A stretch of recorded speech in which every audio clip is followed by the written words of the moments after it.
It's Friday, April 12th, 2024.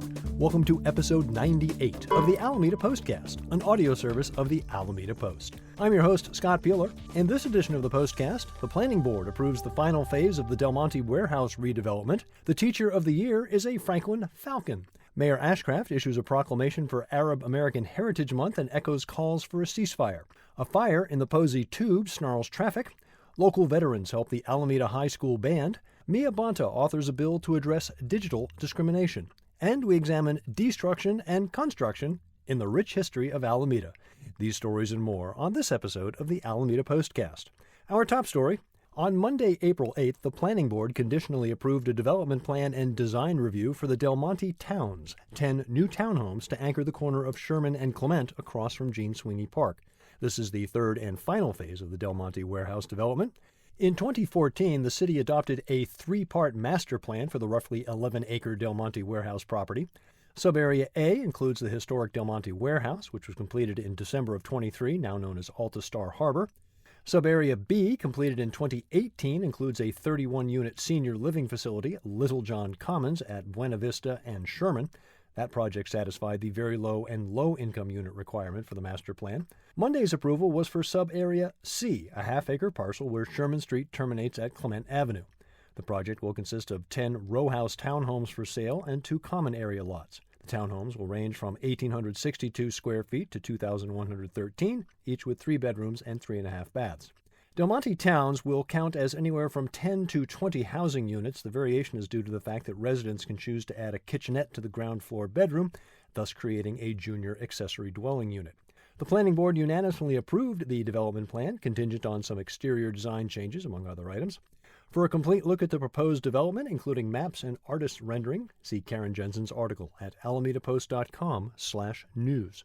Last year in episode 49, we introduced you to Jessica Kerber of Encinal High, the winner of the Alameda Unified School District Teacher of the Year Award. Well, the award has moved east to Franklin Elementary.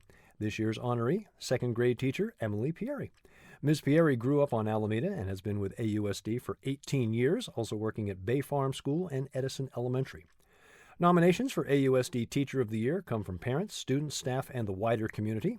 Next fall, the Alameda County Office of Education will honor all the Teachers of the Year in the county, and Ms. Pieri will have an opportunity to be named Alameda County Teacher of the Year.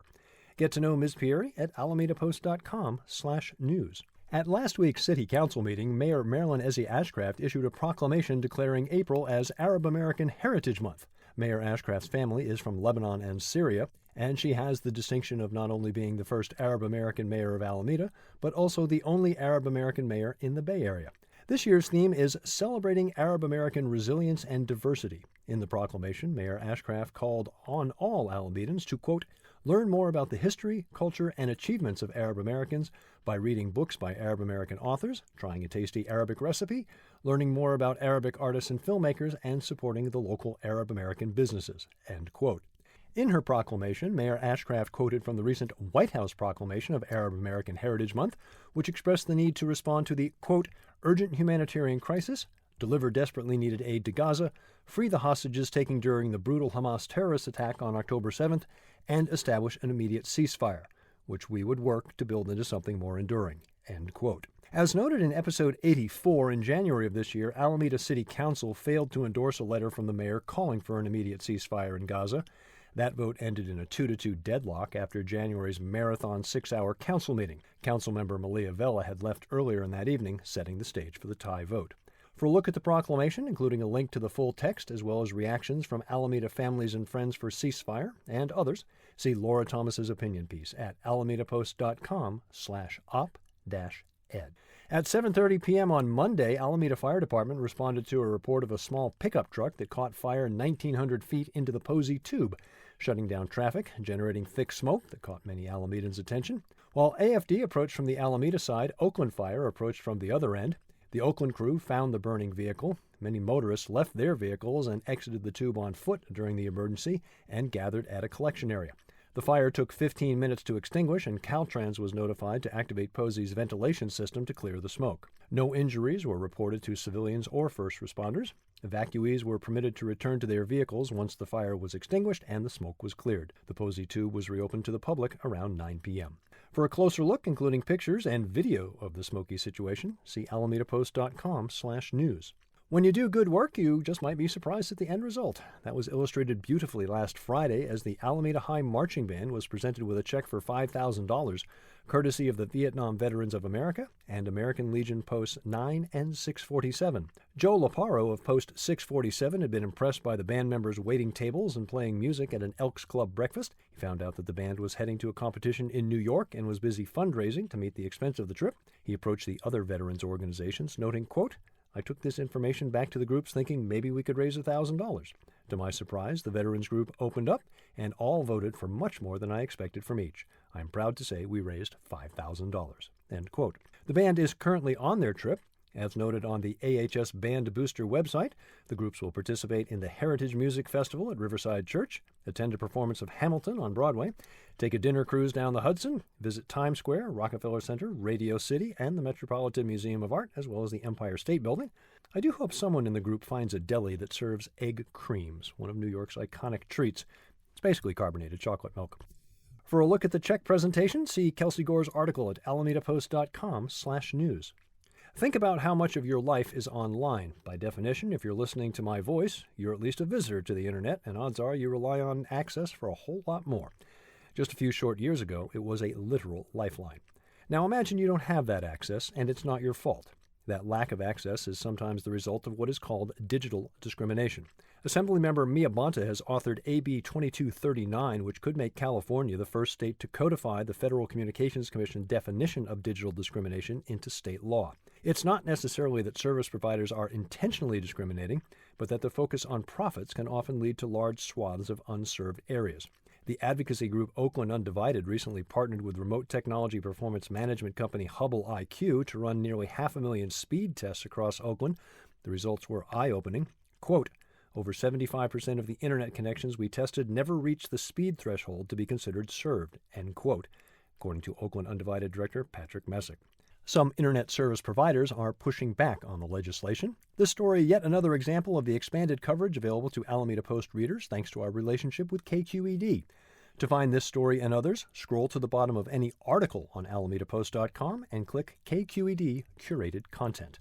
Do you have a washer and a dryer? Friends of the Alameda Animal Shelter could use your help. They're awaiting delivery and installation of their new laundry units. As a result, they have a lot of towels and blankets to take care of. You can find pickup and drop-off details on the Post's or FASA's Facebook page. The first episode of the Alameda Postcast debuted on April 29th of 22. One day before that, Post readers were introduced to Steve Gorman's series Today's Alameda Treasures. This week, a visit to the Cohen Bray House in Oakland allowed Steve access to a 20-page letter written by Emily Cohen shortly after the great earthquake of 1906. It's a fascinating look into how that famous calamity affected Alameda. From crumbling chimneys to fires and food shortages, it puts a deeply personal spin on a 118-year-old event. Great read. Find Steve's article at alamedapost.com/history. Of course, Alameda's story also includes a great deal of construction. As you may know, South Shore and Harbor Bay Isle literally didn't exist until Utah Construction began dredging millions of yards of fill in the 50s and 60s. Dennis Evanosky takes a look at what led to the literal expansion of Alameda in Part 1 of Utah Construction's impact on Alameda. Find the article at alamedapost.com/history. Great preparation for this month's Walking History Tour, Utah Construction, South Shore and Bay Farm Island. Saturday's tour has been postponed due to the expected wet weather, but you've got 2 chances each for the Bay Farm and South Shore tours. Details and ticket reservations at alamedapost.com/tours. This Sunday, join Dennis and Adam Gillett on Bay Farm Island. alamedapost.com/events for a guide to what's going on in Alameda. Altarena Playhouse continues their run of the Rogers and Hart classic Pal Joey. Show runs through April 28th. Saturday's expected rain has canceled the Food Bank Players' opening night of Macbeth. You can catch the Scottish play this Sunday and the following 2 weekends at the Healing Garden on Webster Street. Farmers Market 9 to 1, regardless of Saturday's weather. Spring Forward Bingo at the Alameda Veterans Memorial Building Saturday morning. Also on Saturday, the surplus sale and swap meet at the California Historical Radio Society. More events at alamedapost.com/events. Thank you for your support of local news for Alameda. To give a tax-deductible donation, head to alamedapost.com/memberships. Remember, you can find us on Facebook, Instagram, MSN, YouTube, Mastodon, Threads, Blue Sky, as well as our own subreddit. Don't forget to subscribe to our channel on Apple News. Find the Postcast wherever you get your podcasts, or simply tell your smart device to play the Alameda Postcast podcast. I'm Scott Peeler, back next Friday with episode 99 of the Alameda Postcast.